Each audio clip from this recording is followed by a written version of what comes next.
저는 서울에 사는 40대 주부입니다. 옛날에 어릴 적 라디오 사연 같은 거 가끔 보내보면 어쩌다가 한두 번씩 당첨되기도 했었어요. 이번에도 될진 모르겠지만 털어놓다 보니 제 얘기가 꽤 길어지네요. 사실 주변에서는 특정한 어떤 것에 수기처럼 올려보라고 말도 많았거든요. 요 근래 저에게 꽤 드라마틱한 변화가 있었기 때문에 그런 권유를 받게 된 것 같아요. 여기 계신 분들도 재밌게 들어주실지 모르겠지만 일단 제 얘기를 좀 해볼게요.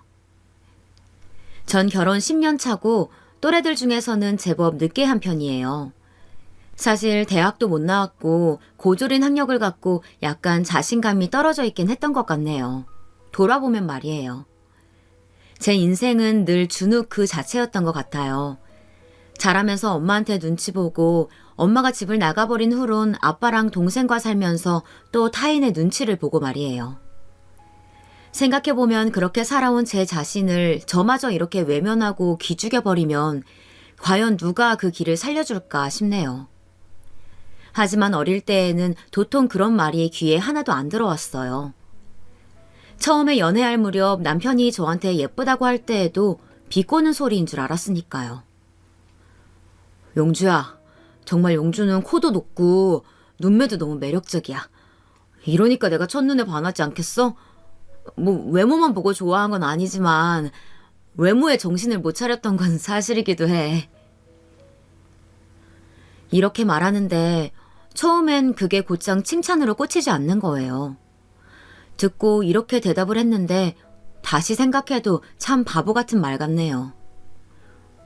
뭐야, 왜 그래? 나 놀리는 거야? 나한테 왜 그래? 저의 이런 반응에 남편은 잠깐 놀란 표정으로 절 보더라고요. 저는 저희 엄마에게조차 그런 류의 칭찬을 들어본 적이 없었기에 외모건 뭐건 간에 저에 대한 좋은 반응이 오면 실감이 안 되더라고요. 그러고 보면 저도 참 어지간히 엄마에게 사랑이나 인정 같은 거 못 받고 자랐던 것 같아요. 어이구, 영주 너는 어쩜 그렇게 네 아빠랑 똑같이 생겼어. 엄마 닮았으면 인생이 좀 더 편했을 텐데 말이야. 쌍꺼풀도 없고 너무 얼굴이 두부처럼 물렁해. 그러니 사람들이 맨날 둘이 안 닮았다고 하지. 안 그래도 속상한데 엄마는 늘상 본인의 외모를 스스로도 자랑스러워하는 반면 딸인 제 외모는 가차없이 비하를 했었어요. 그러던 엄마는 몇 년이 지나 저와 남동생이 학교에 가 있던 때 아빠에게 한 통의 전화만 남긴 채 집안 세간살이들을 거의 반 정도 들고 사라졌죠. 그때 집으로 들어섰을 때 이사 가는 것 마냥 기묘하게 집이 비어있고 아빠가 허탈하게 거실 한복판에 앉아 있었던 모습이 생각이 나네요. 당시에는 아빠가 하던 일이 수입이 좋은 편이어서 그 시대치고 좁지 않은 집에 살고 있었어요. 하지만 엄마가 집을 나가버리고 연락을 끊고 난 뒤 나와 아빠, 남동생이 살고 있는 집은 아주 조금씩 물에 잠기듯 망가지기 시작했어요. 얼마 안 있어 몇 년 좀 더 지나서 IMF가 터지고 말았고요. 아빠는 그때 본격적으로 일자리를 잃게 되었습니다. 그러다 보니 우리가 아파도 병원조차 제대로 보낼 수가 없었답니다. 학교 다니면서 학원 같은 것은 꿈도 꿀 수 없었고요. 갈수록 저와 남동생 그리고 아빠의 꿈과 마음의 공간은 줄어들기 시작했어요. 이렇게 추상적인 것들만 사이즈가 축소된 게 아니고 당장 눈에 보이는 물리적인 것, 집이라는 공간과 우리의 재산도 똑같이 축소되어 가기 시작했답니다. 엄마가 저에게 정신적으로 아주 힘들게 했던 부분들은 외모에 대한 놀림, 그리고 조금의 사랑도 주지 않고 늘상 남동생과 편애를 했다는 것인데요. 그렇다면 아빠는 그렇지 않고 무조건적인 사랑을 주었느냐? 그것도 아니었어요. 아빠는 실상적으로 힘든 상황에서 저와 동생을 물질적으로 책임지셨으니 그것도 무척 대단하지만요. 그 생활을 유지하고 어떻게든 주저앉지 않기 위해 무척이나 삶에 대한 부정적인 소리들을 많이 하셨습니다. 사연을 듣는 분들은 어떤 부모님이시고 또 어떤 부모님의 자녀셨을지 잘 모르겠지만 아마 저 같은 생활권 안에 있었으면 누구나 숨이 막히지 않았을까요? 다음에 이어지는 얘기들은 아빠가 늘 저에게 입버릇처럼 했던 소리들이에요. 그렇게 하면 큰일 나. 다 죽어. 다 다친다고. 하여간 뭘 할 때는 다 조심하고 다 알아보고 해야 돼. 그러지 않을 바에는 안 하는 게 나아. 아무것도 하지 마. 이런 것들을 종합해보자면 저는 부모님으로부터 딱히 존중이나 배려, 사랑의 표현 같은 것들을 전혀 받지 못하고 자라났어요. 고등학교를 졸업하자마자 친구네 엄마가 소개해주신 지방의 작은 물류 공장에 취직해서 한동안 거기서 숙식을 다 해결하면서 살았고요. 아빠는 여자애가 그런 곳에서 돈을 벌고 먹고 사는 걸 이해하지 못해서 불같이 화를 내셨는데요. 달리 방법이 없었는걸요. 그러지 않으면 우리 집은 점점 줄고 줄어들다 못해 바람 빠진 풍선보다 그 작은 집, 가끔 쥐도 나오고 벌레도 나오는 그 집에서 도무지 탈출할 수가 없었거든요. 어찌 보면 저는 제 딴엔 꽤 자수성가했다고 생각해요. 가족들 모두 변변치 않은 상황에 있을 때 저는 또래들이 웬만하면 다 갔던 대학도 포기하고 일찍 취업선에 뛰어들었어요.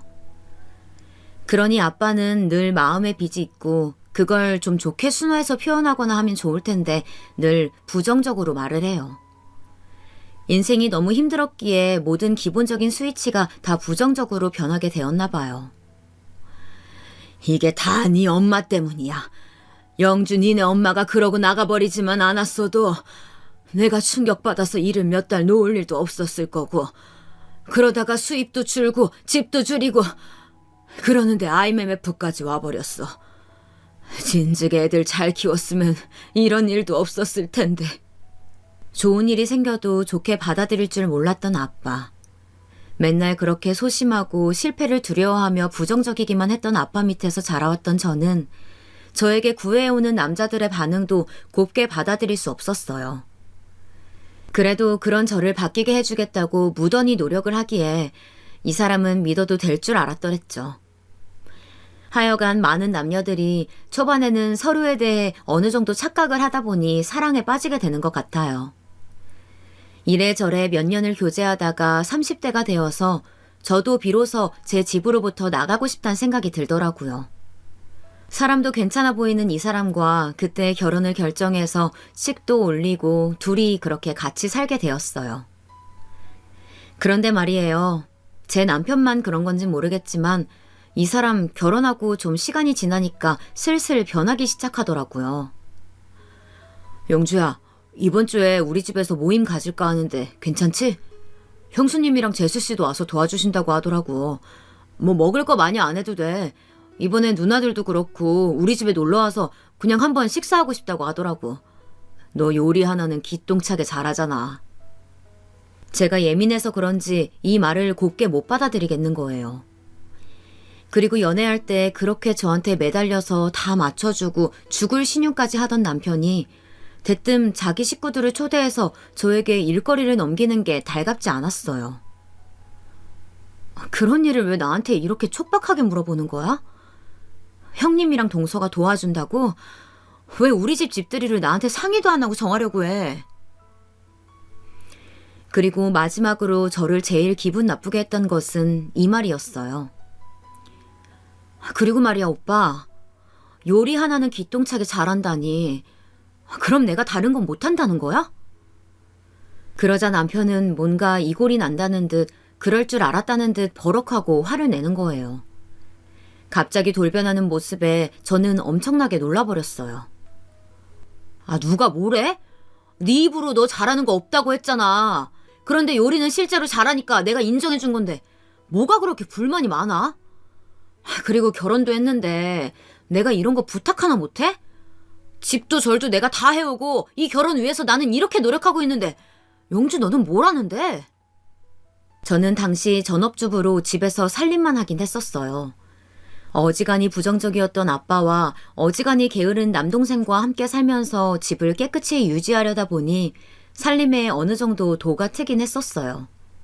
남편의 말 맞다나 요리를 못하는 편도 아니고 굳이 어느 쪽이냐고 묻는다면 잘하는 편이긴 했었어요. 결혼하고 바로 다음 달이 시어머니 생신이었던지라 그때 시댁에 가서 제가 해간 요리들을 좀 내놓긴 했었거든요. 그때도 엄청나게 칭찬 일색이긴 했는데 이때 손익 형님이 저를 약간 비꼬듯 말을 하는 거예요. 기분 탓이 아니라 진짜로 말이에요. 와, 우리 동서는 가방끈은 짧다더니 요리끈은, 아니 앞치마끈은 긴가 보다. 그쵸 서방님? 제가 처음에 손이 형님이나 동서들과 인사하고 지낼 때 나름 편하게 사이좋게 만남을 가져보겠다고 너무 제 속 얘기를 다 했던 탓일까요? 결혼 초반에 이렇게 며느리들끼리 셋이서 만난 적이 있었는데요. 그때 제가 그냥 허물없이 이 둘이 정말 좋은 사람인 줄 알고 저의 약한 부분을 얘기했던 적이 있었어요. 근데 그때 다들 웃어넘기듯 하더니 결혼 생활 하는 내내 마주칠 때마다 그걸 자꾸 끄집어내는 거예요. 그러니 저도 그쯤 돼서야 이 둘이 결코 좋은 타입의 인간들이 아니란 걸 안 거죠. 아무튼 그건 그렇다 이거예요. 요리 잘한다는 걸로 비꼬고 빈정댈 땐 언제고 시댁 식구들과 식사하고 대량으로 음식을 준비할 때 꼭 저한테 떠넘기더라고요. 그러니 저는 화가 날 수밖에 없었어요. 오빠, 그렇게 좀 말하지 마. 애초에 결혼하자고 한 사람이 누군데 지금 나한테 뭐 집해왔네 어떻네 하면서 하나하나 뭐 따져라도 나누겠다는 거야? 그럼 왜 결혼하자고 했어? 그리고 왜 형님이랑 동서는 손 까딱도 안 하고 다 나한테 일이 넘겨지는 건데 내가 집도 제공하고 음식도 만드는 것까지 다 해야 돼? 그래놓고 자기들이 도와준다고? 이 집에 초대하는 것조차 내 의사가 아니고 오빠가 정한 건데 나는 가만히 그냥 있으면서 오빠가 시키는 대로 해야 되는 거야? 남편은 제 말에 하나도 반박할 말이 없었던 건지 씩씩대면서 콧구멍을 마구 벌렁벌렁 거리더라고요. 하지만 남편은 어떤 부분에선 저를 가방끈이 짧네, 머리가 나쁘네 하고 무시해도 꼭 그 다음 날이면 사과하고 어떻게든 다시 아물게 하려고 노력하는 모양새가 있었어요. 그러니 저도 마냥 미워하고 그럴 수는 없었던 것 같아요. 뭐 얼마 안 가서 또 속을 긁어대긴 했지만요. 아무튼 남편은 이렇게 넘어간다 치고요. 형님과 동서는 진짜 무슨 악덕 2인조처럼 짝을 맞춰가지고 둘이 이죽거리면서 절 괴롭히더라고요. 대놓고 뭔가를 시키고 괴롭힐 때도 있었지만 제가 제일 극심한 스트레스를 받고 알아누웠던 건 말로 인한 상처였어요. 동서는 희죽희죽거리면서 형님이 저를 약올릴 때 같이 놀리고 쓱 빠졌고요. 형님은 아주 대놓고 저에게 회초리를 휘둘러 대더군요. 제 어디가 그렇게 마음에 안 들었던 건지 어느 순간부터는 지네 모임에 안 끼고 슬슬 빠지는 제가 몹시 얄미웠나 봐요. 우리 둘째 서방님네 동서는 맨날 뭐가 그렇게 바빠? 집에만 있잖아. 나랑 막내 동서야 회사에서 맨날 보니까 가끔 동서 생각이 나더라고. 혹시 일자리 필요하면 여기서 일하게 해주고 싶긴 한데 가족이라고 아무나 쓸 수는 없잖아. 그치 막내 동서? 우리 둘째 동서는 학력도 안 되긴 하잖아. 뭐 전에 무슨 공장에서 일했다고 했나? 아, 내가 그거 우리 엄마한테 얘기했더니 말이야. 우리 엄마가 뭐라고 했는지 알아? 얼굴도 본 적 없는 지네 친정엄마랑 나랑 무슨 상관이라고 그렇게 낄낄대는 건지 슬슬 화가 차오르더라고요. 엄마가 그러더라고. 옛날에는 공순이라는 정식 명칭도 있었는데 지금은 뭐라고 부르냐고 그렇게 묻는 거 있지? 아, 내가 생각해도 그래. 아니 근데 말이야. 공순이가 뭐야? 대체 공순이가? 뭐 요즘도 공순이가 있나? 자기 일할 때는 자기 보고 공순이라고들 했어? 세상에. 저런 말은 저도 되게 예스럽다고 생각했는데 그냥 옷 물류 공장에서 성실히 일한 죄밖에 없는 저를 비하하듯 말하는 거예요. 심지어 이런 얘기를 할 때마다 뭐가 그렇게 웃기고 재미있는 건지 너무 웃겨 죽겠다 너투로 말해요. 나도 아까 기계 좀 만지고 우리 집 전등도 고쳤는데 이것도 공순이 소리 들을 일인가? 아무튼 동선의 회사는 뭐 공순이 출신이랄까? 하여간 고졸은 안 되지 않아? 막내 서방님이 고졸 출신들을 그렇게 싫어하신다며. 그러자 막내 동서는 형님 눈치를 슬쩍 보더니 맞장구를 치는 거예요.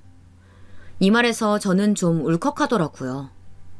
사실 고졸 출신은 우리 신랑만 싫어하는 게 아니고 어딜 가든 다 그렇죠. 몇 번 알바생 정도로만 썼지 정직원은 힘들잖아요.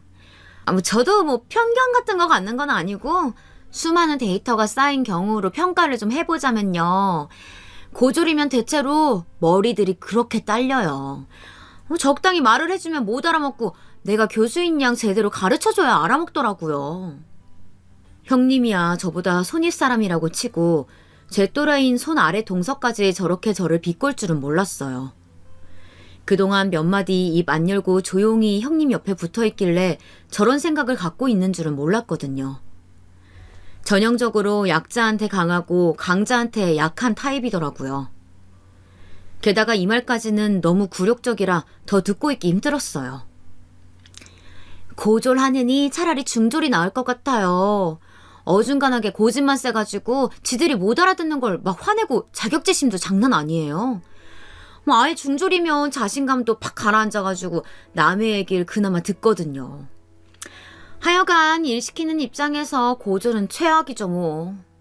어머, 이거 둘째 형님 가르쳐서 한 얘기는 아니에요. 화나신 거 아니죠? 굳이 제가 뭐라 하지도 않았는데 거기에 덧붙여 저런 말을 쓱 던지고 제 눈치를 살피더라고요. 저는 그날의 말들을 좀처럼 잊지 못하고 계속 체한 듯이 스트레스를 받곤 했어요. 일을 하다가도 살림을 하며 이래저래 움직이다가도 정말 뭘 하건 간에 자꾸 저런 말들이 저를 힘들게 하더라고요. 나중에 임신하고 아기 가졌을 때에는 더더욱 형님 동서를 만나지 않았어요. 남편에게 이런 말을 했더니 본인이 들어도 좀 그랬는지 선을 긋더라고요. 뭐야, 형수님이랑 재주씨가 그런 말도 해? 그건 좀 실망이다. 나도 그건 아무리 우리 쪽 사람이라지만 편 못 들겠다. 영주 너 당분간 그냥 그 사람들 만나지 마. 태교에 나쁘니까. 남편이 알아서 이렇게 말해주니 그 후로 그들을 만나지 않기로 했어요. 지네들끼리 제 욕을 하던지 말던지 애기도 잘 안 보여주고 시댁 모임도 잘 안 갔어요. 하지만 정말 어쩔 수 없이 도무지 피할 수 없이 연중 행사로 명절 때는 보잖아요. 그때는 남편이 한번 슬쩍 언지를 주는데도 이것들이 가만히 있지를 않는 거예요. 저 형수님, 그런 얘기 하신다고 이 사람이 스트레스 많이 받았어요. 그만하세요. 나름 좋게 좋게 얘기했는데도 이게 뭔가 형님을 더 발끈하게 만들었던 모양이에요. 큰 아주버님과 막내 서방님도 보고 있는 입장에서 민망했던지 차마 저희 남편한테는 빽 못하고 저한테 뭐라고 하더라고요. 이때는 저희 남편조차 혀를 내둘렀고 주변에서 말리는 분위기였어요. 어머, 제가요? 제가 왜요? 동서, 나 때문에 스트레스를 받아? 세상에, 왜? 어머, 자기 되게 웃긴다. 서방님한테 말을 그런 식으로 하면 어떡해. 나 오해받잖아. 내가 뭘 어쨌다고 말을 그렇게 하고 다녀? 저 형님, 제가 뭐 어떻다고 한 게 아니라요. 그런데 형님은 여전히 얼굴이 삶은 문어처럼 빨개져서는 도저히 믿을 수 없단 표정으로 저를 마구 몰아붙이기 시작했어요. 내가 왜? 어머, 자기가 뭔데 나를 이상한 사람으로 만들어? 안 그래요? 막내 동서, 자기가 말해봐봐. 내가 둘째 동서한테 뭐 말실수라도 한 거 있어? 그러자 한창 이 사이에서 저와 형님 사이 간을 보며 빠르게 눈을 넙치마냥 옮겨대던 막내 동서는 냅다 하고 저 말을 받아가지고 저한테 던져버리더라고요. 아니요. 저도 두 분 얘기하실 때 늘 같이 있었잖아요. 이건 둘째 형님이 좀 예민하신 것 같은데요? 큰형님은 맨날 둘째 형님 걱정하고 챙겨주시는데 분위기가 좀 이상해진 것 같아요. 이러니 저만 궁지에 몰려서 어쩔 줄 모르고 있었어요. 결국 하도 분위기가 안 좋고 거북해지니 어머님이 말리셨고 빠르게 각자 집으로 흩어지게 되었답니다. 돌이 막 지난 아기를 안고 차에 타고 돌아오는 와중에 남편한테 얼마나 하소연을 했는지 몰라요. 그나마 죽으라는 법은 없는 건지 남편은 제 얘기를 좀 들어주긴 하더라고요. 나는 당신 잘 아니까 나한테 얘기해. 솔직히 내가 봐도 형수님 아까 좀 이상해 보였어. 그렇게 발끈하고 화내는 거 처음 봐. 자기 딴엔 억울하다고 그러는 거겠지만 나는 당신도 잘 알고 우리 형수님도 어느 정도 알잖아. 뭔가 이상하다는 것 정도는 알지. 저도 애지간히 억울했던지 그나마 남편이 저 정도 선에서 받아주는 것조차 그렇게 감지덕지하게 여겨지고 고맙더라고요. 하지만 이러나 저러나 저 짜증나는 인간들을 매년 끊임없이 봐야 한다는 게 너무 싫고 불쾌하게 느껴졌어요. 가능하다면 안 보고 살고 싶은데 시댁에서는 아들들 옹기종기 모여 살게 한답시고 다 근거리에 살게 하셨거든요. 막내 서방님이 차리신 회사가 있는데 거기에서 막내 동서도 일하고 그걸 도와준답시고 형님도 같이 일하고 있어요. 역 근처에 있는지라 애지간하면 지나갈 때마다 잘 마주치기도 하고 이런 게 너무 짜증나는 거예요. 게다가 심지어 그 둘은 뭐가 그렇게 자랑이라고 지들이 회사에서 저지르는 비리를 자랑스럽게 떠들어대더군요. 아마 그조차도 제가 말귀를 잘 못 알아먹을 거라고 생각해서 떠든 것 같아요. 그러니 들을 때 더 열받더라고요. 자기, 이번에 커피 머신 산 거 어떻게 처리했어? 그때 그거 다 알아서 하는 방법이 있다고 했었잖아. 나 우리 민우 아빠한테 팁 좀 주려고 그러거든. 그때 어떤 식으로 처리한 거야? 이런 거 세무조사에 안 걸리게 잘하는 방법 좀 알려줘 봐봐. 그 말을 듣고 막내 동서는 뭐 대단한 거 알려준다는 듯이 아주 눈을 번쩍이더라고요. 아, 그거야 형님? 저만 믿고 따라오세요. 저도 처음에는 좀 무섭고 쫄았었는데 까짓것 아무것도 아니더라고요. 하다 보면 자연스럽게 몰래 빼돌리고 영수증 처리 대충 하는 게 있다니까요. 아는 사람들한테 물어물어 대충 영수증 써달라고 하고 넘어가는 게 있어요. 이번에 커피 머신이랑 애들 소파까지 같이 샀는데 그것도 다 방법이 있습니다. 그러면서 제가 알기로는 막내 동서네가 무슨 정부에서 지원해주는 사업을 하는 걸로 알고 있거든요. 거기에도 엄연하게 명분을 걸어두고서는 지들 살 거 실컷 사대는 게 보이더라고요. 지들 집에 가구들도 바꾸고 무슨 명목이 있다고 아주들 신이 나 있었어요. 그렇게 둘이서 작당을 해먹고 있으면서 뭐 그리 자랑스러운 일을 한다고 저를 무시하는지 너무 고깝게 느껴졌어요. 그런데 시간이 좀 지나 우리 애가 어린이집에 다닐 무렵 저는 아주 희한한 인연을 만나게 되었습니다.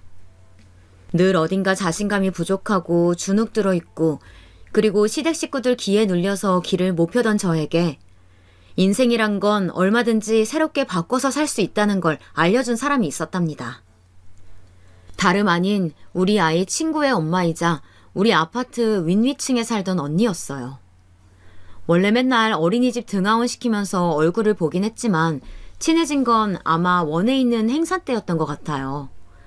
저보다 5살 위의 언니였는데 자기 아들과 우리 아들이 잘 노니까 이런 모습을 너무 귀여워하더라고요. 승준이 엄마, 다음에 우리 집에 놀러와. 내가 커피 맛있게 내려줄 테니까. 애들은 놀게 하고 우리도 놀자. 몇 번이나 이렇게 초대를 해오길래 저도 간식거리를 사들고 아이랑 같이 갔었거든요. 그런데 이때 제법 충격적인 얘기를 듣게 된 거예요. 너무 놀라서 저는 막 말을 더듬으면서 물었어요. 어머머, 그럼 신우랑 같이 사신다고요? 그러자 언니는 여지껏 밝았던 얼굴에 슬쩍 그늘이 지더니 어쩔 수 없단 어투로 말을 하더라고요. 그렇게 되었어. 우리 시어머니가 보통 지독한 사람이 아니야. 결혼 안 한 신우 2년만 데리고 살아달라고, 안 그럴 거면 아파트고 뭐고 다 빼라고 난리가 났어. 근데 문제가 뭔지 알아? 벌써 5년째 같이 살고 있어. 그나마 지금은 지도 눈치가 있으니까 매일 집에 붙어있지는 않아. 이 언니는 정말 저보다 훨씬 더 지독한 스트레스를 안고 사는 사람이었어요. 신우랑 엄청나게 싸워서 이혼하려고도 하고 이사 가려고도 해봤다더군요. 그럴 때마다 어머니는 바닥에 드러누워. 이사 갈 거면 자기를 밟고 가라나. 자기가 볼 때는 어때? 나 그렇게 사는데도 아직까지 미치지 않은 게 용하지? 이때 좀 혀를 내두르긴 했는데 더 놀랄 거리가 남아있었더라고요. 이런 경우를 개천에서 용난다고 말해도 되는 건지 모르겠지만 저라면 도저히 꿈도 못 꿀 이런 환경에서 이 언니는 기이한 일을 해냈더라고요. 진짜 여러모로 너무 죽을 것 같아서 말이야. 너무너무 힘드니까 어떻게든 탈출하고 싶더라고. 신우이랑 어머니한테 고래고래 질러봤자 바뀌는 건 아무것도 없어. 내가 내 팔자 고치려면 그냥 나를 뜯어 고쳐야 돼. 이렇게 독하게 말하던 언니는 뭔 종이를 하나 갖고 오더니 쓱 보여주더라고요. 글쎄, 제 기준에서만 그런 건 아닐 텐데 아무튼 그 어렵고 힘들게 느껴지는 세무사 시험에 합격했다는 증명서였어요. 헉, 어머, 이게 뭐예요? 언니, 이게 어떻게 가능해요? 그러자 언니는 한숨을 토해내면서 본인도 정말 피를 말리는 시간이었다고 고백하더라고요. 이러나 저러나 죽을 맛이라면 나 좋게 하는데 시간과 체력을 써야 하지 않겠어? 사람 원망하는 데 쓰기는 싫더라고. 진짜 웃긴 게 뭔지 알아? 날 그렇게 죽일 듯이 미워하고 괴롭혀댔던 신우랑 어머니 말이야. 내가 저거 눈앞에서 흔들어대니까 그 뒤로 별말들을 못하더라고. 자기는 전에 고졸이라 스트레스 받는다고 했지만 나는 4년째 나왔어도 변변치 않았거든. 그러니 늘 며느리를 무시하고 아주 못 잡아먹어서 안달이었어. 이 언니는 정말 혹독하게 공부를 하고 스스로를 쪼였더라고요. 밤잠 시간 다 아껴가며 미친 듯이 공부를 했고 공무원 준비하는 카페에서 관련된 팁을 받아 요리조리 계획을 잘 세웠다는 거예요. 그러면서 농담 같은 말을 저에게 툭 던지는데 저는 그때 왜 그게 농담같이 들리지 않고 머리와 가슴 속으로 쏙 들어왔던 걸까요? 사람마다 뭔가에 꽂히는 계기가 뭔가와 만나는 인연과 타이밍이 있나 봐요. 승준이 엄마도 한번 세무사 시험 도전해봐. 절대 쉽다거나 할만하다거나 그런 얘기는 할 수 없어. 그런데 내가 어느 정도 팁은 줄 수 있을 거야. 자기 지금 그렇게 사는 거 힘들고 스트레스 받는다며. 그런 걸로 스스로를 괴롭히지 마. 그러느니 본인의 능력을 높이는 데 시간을 써. 그 지랄 맞은 형님이랑 동서? 걔네들 그냥 다 눌러버려. 스펙으로 밟아버리면 되는 거야. 게다가 그 뒤에 이어진 말은 저를 며칠간 아주 심오하게 고민을 하도록 만들었어요. 고졸이네 어쩌네 하며 놀려대던 것들, 지네들 뭘 그렇게 대단한 걸 하고 있는데? 그깟 사무실? 지들 능력으로 하는 것도 아니잖아. 그리고 자기가 볼 때 아주 가짜는 사업하는 것 같다며. 사람 일 어찌 될 줄 알고 함부로 누굴 무시해. 막말로 자기가 세무사라도 돼서 걔네 회사 다 뒤집어버리면 어쩌려고.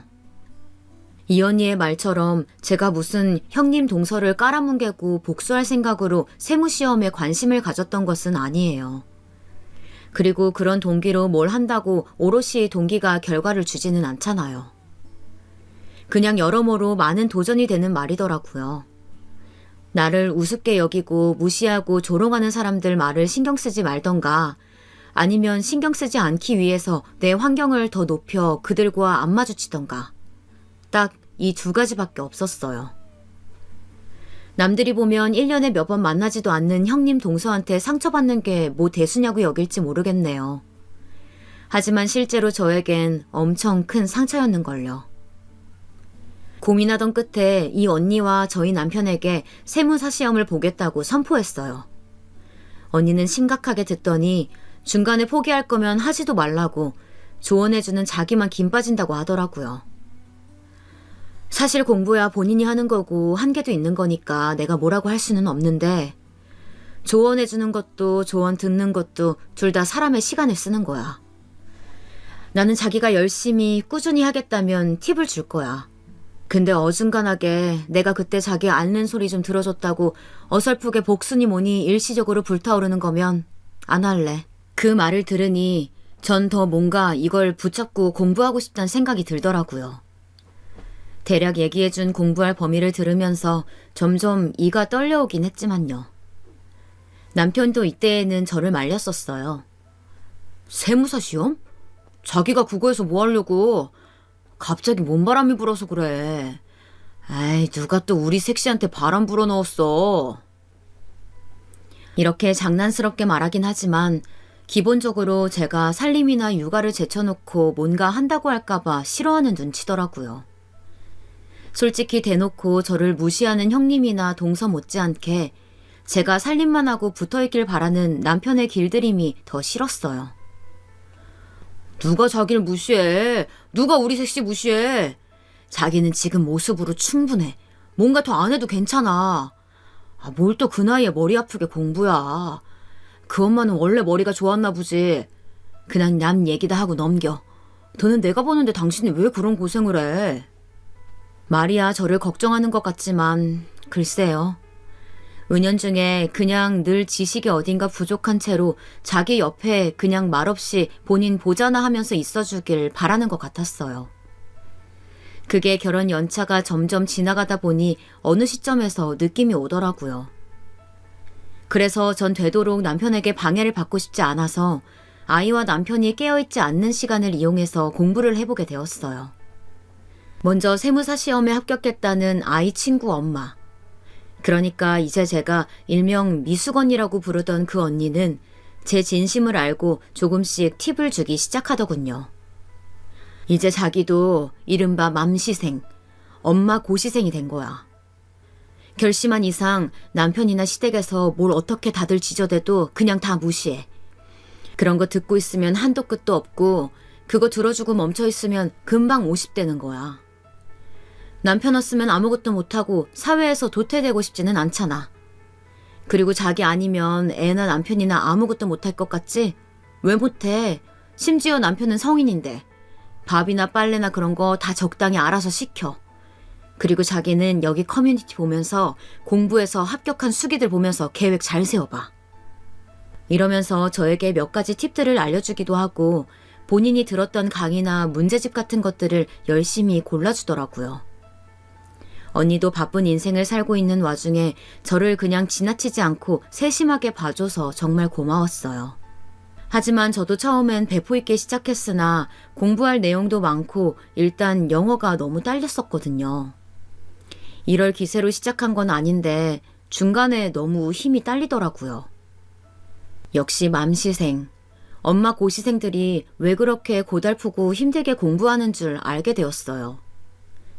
남편은 나 아니면 밥도 못 먹고 옷도 못 입는다고 징징거리지. 진짜 내 손길이 가야 하는 애기도 씻기고 먹이고 입히고 놀아줘야지. 나 자신을 챙길 시간은 정말 하나도 없더라고요. 아니다. 나를 챙길 시간은 어찌 보면 정말이지 그 암흑 같은 시간 속에서 공부가 아니었나 싶어요. 계속 남을 위한 손만 부지런히 놀리다가 나 잘 되겠다고 펜 잡아본 건 공부할 때밖에 없었거든요. 전에 어디선가 들은 말 중 세상은 내 맘 같지 않고 다 지 맘대로 흘러간단 말이 생각나는 게 안 그래도 공부가 고달팠던 때에 저를 아주 머리 아프게 한 일이 연달아 터지고 말았어요. 솔직히 이 난리 속에 무슨 시험을 준비하냐 싶어 잠깐 때려치기도 했었답니다. 그때가 뭐 때문이었냐면 바로 우리 아들내미가 어린이집에서 크게 다쳐서예요. 놀다가 계단에서 굴렀는데 너무 크게 다친지라 치아도 망가지고 빠지고 여기저기 꿰매는 수술을 해야 할 정도였어요.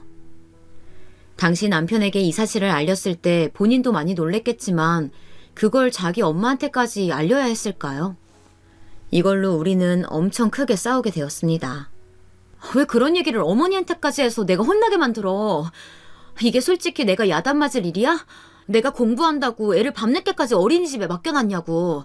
점심 먹고 일어난 사고라고 몇 번을 말했잖아. 근데 왜 그걸 어머니한테 전화해서 호들갑을 떨어가지고 나를 무슨 뒤늦게 공부 요란 떠는 미친 여자로 만들고 지 자식은 다치게 만든 애엄마로 만드냐고. 당신 때문에 지금 형님이며 동서까지 가족들 단톡방에서 비아냥거리잖아. 아닌 게 아니라 정말 이 사실 그대로였거든요. 남편이 입방정을 어줍잖게 떤 까닭에 형님이랑 동서, 시댁 단톡방에 있던 모두가 저의 공부 내용을 알게 되었어요. 거기다 대고 둘이 얼마나 입방아를 찧어대던지 어머니는 거기서 씩씩대시고 진짜 미치겠더라고요. 어머머머, 동서, 세무사 공부? 오, 대단하다. 근데 그거 그렇게 아무나 할 수 있는 거였나? 아니, 아무나는 아니지. 대학 나오면 한 번씩은 도전해보지 않나? 근데 동서는 대학 안 나왔으니까 힘든 거 맞겠네. 아유, 그래도 그렇지. 애기 엄마가 애를 챙겨야지. 그런 걸 챙겨서 가정을 내팽개쳐도 괜찮겠어? 이렇게 먼저 씨를 뿌려대는 형님의 밑밥에 막내 동서가 옳다쿠니 하고 잡아채가지고서는 아주 둘이 저를 잘근잘근 씹어대는 거예요. 그러게 말이에요. 저도 우리 준서 어릴 때에는 일 안 했어요.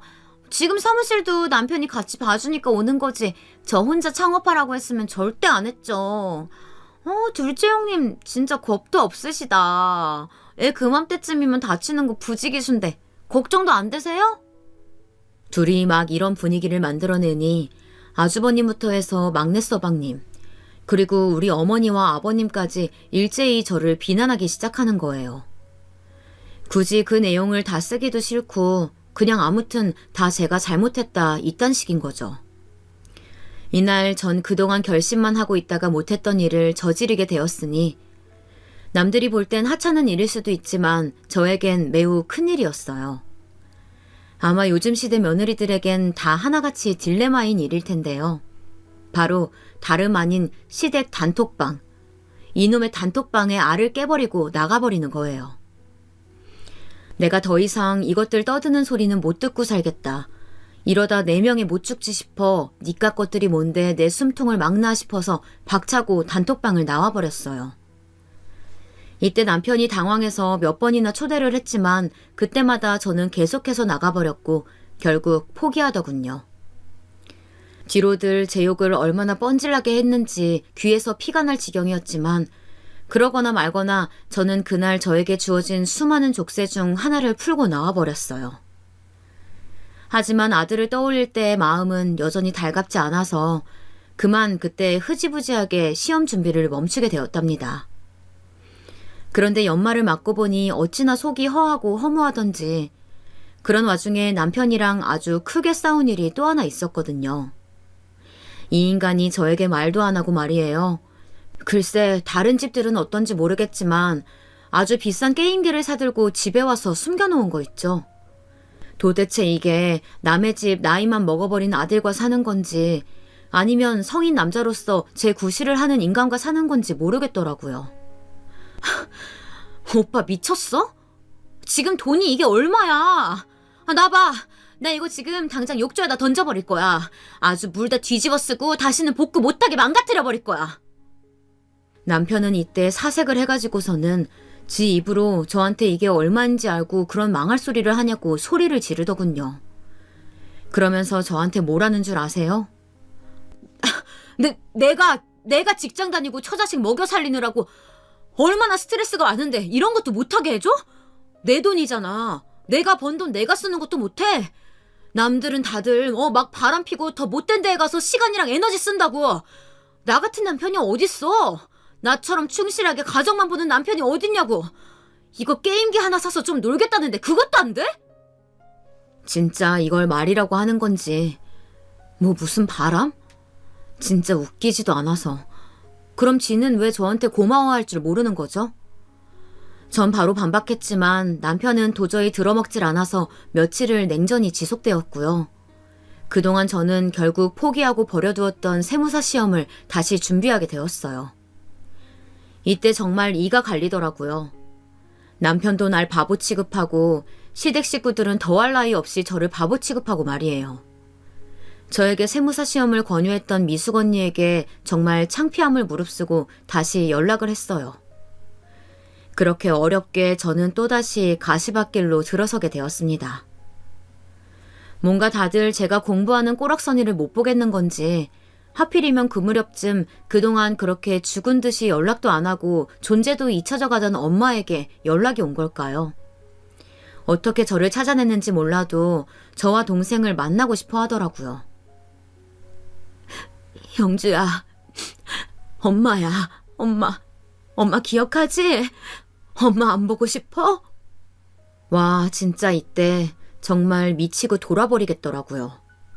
몇십 년 만에 연락 와서 한다는 소리가 본인이 안 보고 싶냐고요? 님들이라면 저런 엄마가 보고 싶겠나요? 엄마는 오랜만에 연락하는 주제에 실컷 자기 연민에 빠져서는 본인을 아주 한없이 불쌍한 인간인 양 착각하고 있더라고요. 본인 때문에 저와 아빠와 제 동생이 어떤 인생을 살았는데 말이에요. 전 대충 무시하고 그렇다고 혈연인 관계를 차단할 수도 없어서 적당히 전화를 받아주고 말고 하면서 넘겼어요. 그렇게 정신 사나운 속에 공부하고 스스로 어느 정도 예측을 하다 보니 진짜 이대로는 택도 없을 것 같은 거예요. 그 와중에 절 정신 바짝 차리게 했던 건 말이에요. 참 세상 일이란 건 모르겠는 게 저라는 사람의 급수를 한 단계 더 올려주는 데 일조를 하는 건 늘 불편한 사람들 덕분이더라고요.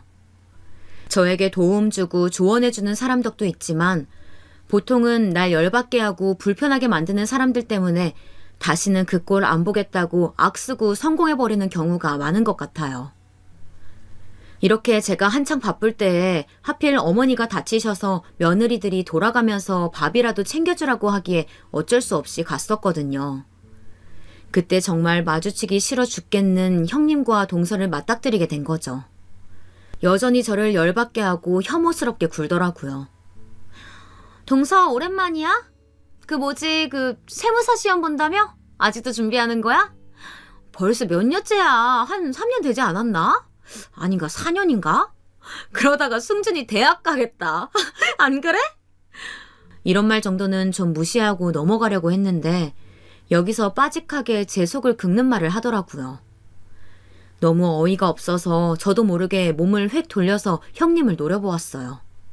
아니 빨리 좀 붙어서 여기저기 조사 좀 다니고 좀 그래봐. 동서가 하는 세무조사 진짜 볼만하겠다. 안 그래? 뭐 솔직히 그런 일도 없겠지만 정말 만약에 어디서 운석 하나가 우리나라에 떨어져가지고 그게 금괴를 만들어낼 운명 정도? 이런 확률이야겠지만 말이야. 그렇게 되면 진짜 내가 넙죽 엎드려서 우리 동서 업고 다닐게. 우리 집에 아주 대단한 세무사님 계시다고 말이야. 이러면서 제가 너무나 싫어하는 형님 그 특유의 이죽거리는 얼굴로 낄낄거리는데 마음 같아서는 한 대 쳐버리고 싶더라고요. 사람에게 그런 마음을 좀처럼 품어본 적이 없는데 저 스스로도 좀 기가 막힐 정도였어요. 어쩌다가 이런 무서운 생각이 슬그머니 제 안으로 들어온 건지 놀라울 정도더라고요. 이때 정말 저를 위아래로 훑어보면서 막내동서랑 둘이 머리를 맞대고 낄낄거리던 장면을 쉽게 잊을 수가 없더군요. 사람이 뭔가 열받고 혐오스러운 악한 어떤 계기를 갖고 노력을 하면 썩 좋지 않다는 걸 알아요. 하지만 적어도 시작하는 계기로 어느 정도는 끌고 가주는 것 같더라고요.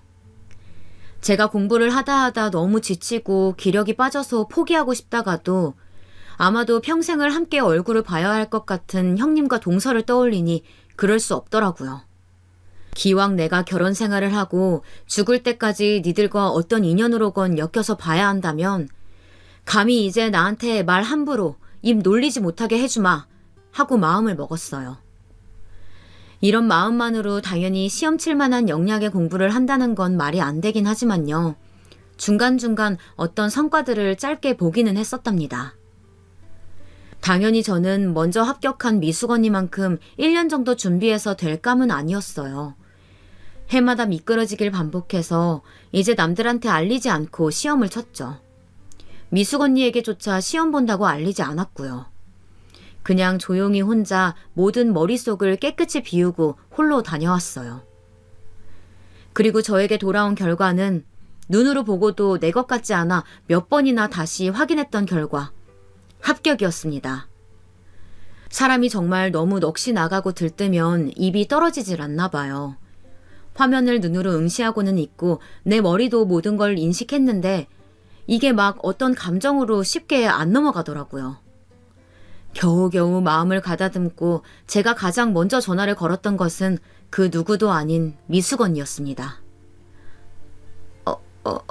언니, 저기... 왜 그래? 자기 무슨 일 있어? 저는 어버버하게 윗입술과 아랫입술을 겨우 맞닥뜨려가면서 말을 했어요. 합격했다고 말이에요. 제 말이 떨어지기가 무섭게 미숙언니는 비명 같은 환호성을 질렀고 전화를 끊고 곧장 광화문 쪽에서 우리 집까지 달려와 저를 얼싸안고 축하를 해주었답니다. 남편에게는 조금 지나 알렸는데요. 듣고 기절할 듯 놀라더라고요. 처음에는 제가 다 포기하고 거짓말 치는 줄 알았다나요? 전 자연스럽게 남편을 통해서 시댁으로 퍼지길 기다렸고 아니나 다를까 어머니한테 연락이 왔더라고요. 웃긴 건 시댁 형님과 동서도 알고 있으면서 저에게 어떤 언질도 없었다는 거예요. 예, 승준애미야. 그게 뭐 그렇게 어려운 시험이라더니 진짜 네가 된 거 맞냐? 그럼 뭐야, 그게 무슨 일 하는 건데? 이제 나가서 일하는 거냐? 아이고, 근데 그 네 큰형님 말로는 너 앞으로 직장 다니면 바쁠 거라던데 애 키우면서 그게 가능하겠어? 그거 꼭 따야 했어? 이때 저는 여기서 열이 확 하고 뻗치더라고요.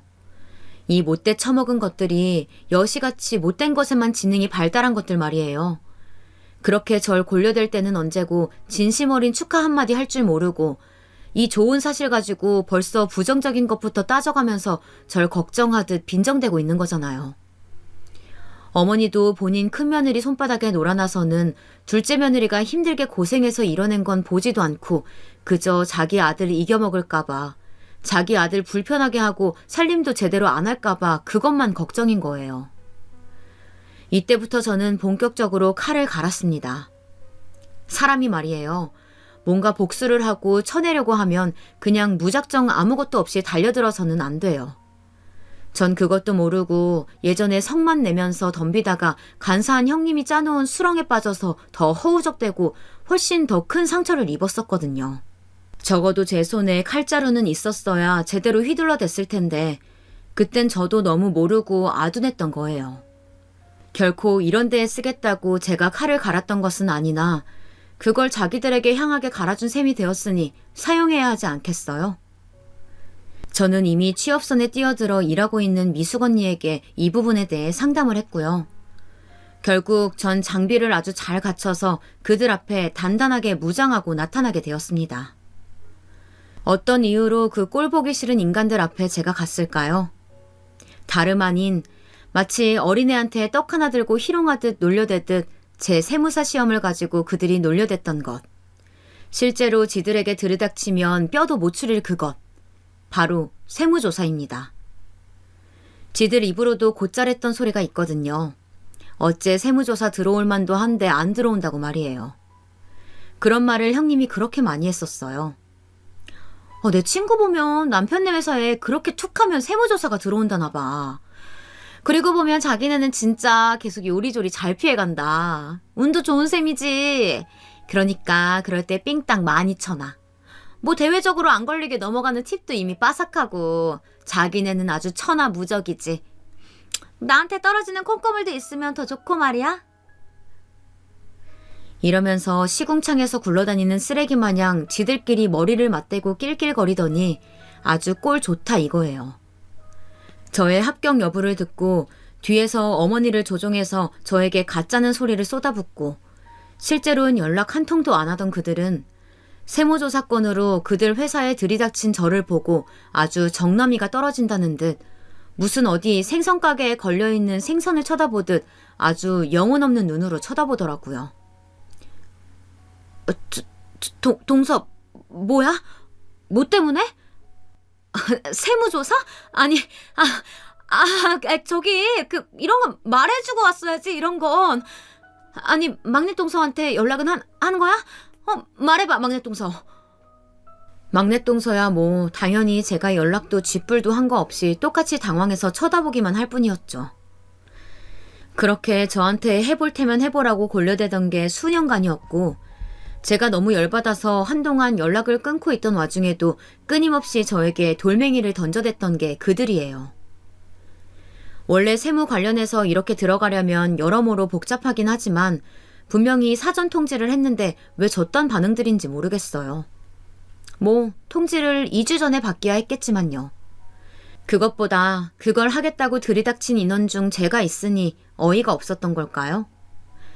까짓것 그 정도야 마음 넓은 제가 이해를 해주겠다는 생각이 들더군요. 왜냐면 그 뒤로 정말 그네들은 쥐잡듯 털리기만 했거든요. 지네들 딴에는 뭐 불복하겠다, 소송을 걸겠다, 어쩌고 저쩌고 했지만요. 무슨 헨젤과 그레텔이 걸어가는 길에 빵을 줄줄 흘리고 가듯 저는 형님이 본인 입으로 저한테 나불댔던 허술한 내용들을 기억하고 있었거든요. 세무 관련 공부할 때에도 가끔 머릿속에 슬쩍 지나가던 내용들이 있었기에 절대 잊을 수가 없었어요.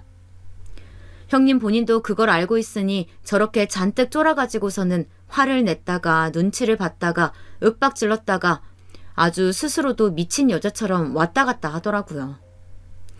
이러니 이쯤 되어서 어머니한테 전화가 올만하지 않았을까요? 얘, 너 진짜 어쩜 이러니? 우리 집안을 다 말아먹을 생각이야? 그 잘난 시험 하나 봐가지고 한다는 짓거리가 열심히 살겠다는 네 아주버님이랑 막내네를 그렇게 쥐잡듯 때릴 일이냐고, 안 그래? 어제 네 형님이랑 막내 동서가 집에 와서 아주 사정사정하고 빌더라. 너 말이야, 좋은 말로 할 때 당장 그 짓거리 그만둬. 네가 그 같이 일하는 사람들 네 입으로 설득해. 아무 문제 없다고 그만하자고 하란 말이야. 진짜 어머니는 알면 알수록 넌더리가 나는 사람이더라고요. 처음엔 하도 형님과 동서랑 자주 마주치고 그들이 진상짓을 하니까 거기에 묻혀 있었던 것 뿐이지, 그 둘을 걷어내고 어머니랑 마주하는 일이 있다 보니까 아주 만만치 않게 절 괴롭히시는 거예요. 전 그냥 이렇게 할 말만 하고 끊어버렸어요. 왜요, 어머니? 언제는 어머니 아들들 법 없이도 살 사람들이라면서요. 그리고 아주버님이 뭐가 문제예요? 막내 서방님네 뭐 투자라도 하셨나요? 성실하게 본인 직장 다니고 계신데 엮여서 문제될 게 뭐예요? 형님이 혹시 그쪽 같이 꼬여내가지고 엉뚱한 데 돈 빼돌리신 건 아니고요? 그럼 어머니 말 맞다나 어머니 아들들 문제는 아니네요. 큰 며느리랑 막내 며느리가 둘이서 머리를 얼마나 굴려서 빼돌리고 장난질을 쳤는지 아세요? 이 말에 어머니는 그쯤부터 약간 할 말을 잃으신 듯 뭐라도 생각하시는 듯 조용하시더라고요. 저도 뭐 좋다 이거예요. 형님 동서 그 두 인간들이 어머니한테 절 고자질해서 엿을 먹였으니 똑같이 엿을 먹여보는 거죠. 저거 다 걸리면 막내 서방님 그거 감당되실지 모르겠어요. 그러게 왜 돈을 허투루 써가지고 남편 앞길을 막냐고요. 진짜 야단치고 두드려 패야 될 건 형님이랑 동서지 제가 무슨 죄가 있어요? 어머니 시사 프로 좋아하시잖아요. TV에 막 세금 안 내고 장난질하는 사람들 잡으러 다니는 프로 재밌게 보시잖아요. 그런 의로운 일 하는 저한테 왜 이러시는 거예요? 잡혀서 욕먹을 짓 한 며느리들은 따로 있잖아요. 말종이 따로 있는데 왜 저한테 그러시냐고요.